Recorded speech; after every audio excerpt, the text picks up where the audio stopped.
mo ang mga inang ito na nasa bandang harapan mo sa oras na ito upang patuloy na maging kaagapay ng kanilang asawa, kung mayroon pa silang asawa, dakilang Diyos.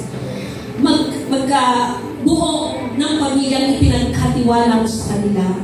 Hindi alintana anuman ang pagod na nararanasan simula pa lamang ng pagsilang sa kanilang mga naging anak, na regalo mo sa pagsasama nila mag-asawa. Hindi alintana ang puya, hindi alintana ang pagod, hindi alintana, O Diyos, ano man ang nararanasan nila, Lord God, sa kanila pong mga buhay. Ang lahat ay hindi nalilingid sa iyo, O Diyos. Subalit ang tanging alam namin, ang mga nanay na ito, O Diyos, ay nagpupursigi sa pamamagitan ng iyong paggabay sa kapangyarihan ng banal na Espiritu sa kanila pong mga buhay.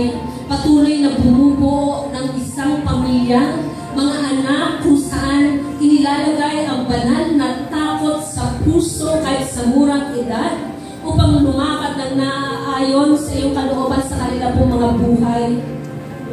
Ipinakilala ang iyong pangalan sa kanilang mga anak, dakilang Diyos.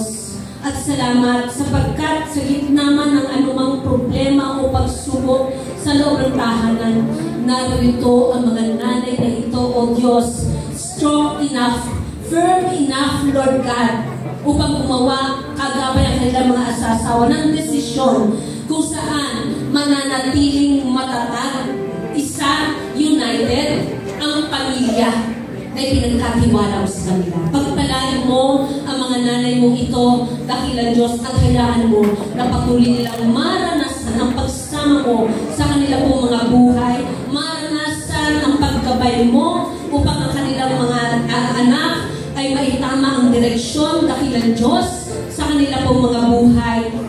At hayaan mo na ikaw pa rin, Lord God, ang patuloy na magkaloob at maglaan, Panginoon, anuman ang pangangailangan ng mga nanay na ito sa kanila pong mga buhay. Strengthen them, Lord God, in all aspects of their lives.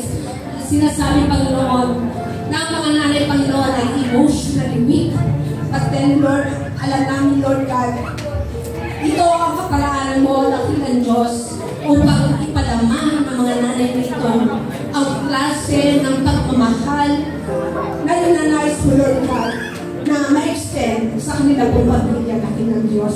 Salamat po ng marami. Patuloy ng pagpapalat sa bukas na kalangitan ay maranasan ng mga nanay na ito sa kanila pong mga buhay, maging sa buhay nilang sambahan. Salamat po at kung ang panalangin sa pangalan ni Jesus, ang lahat ay magsabi ng Amen.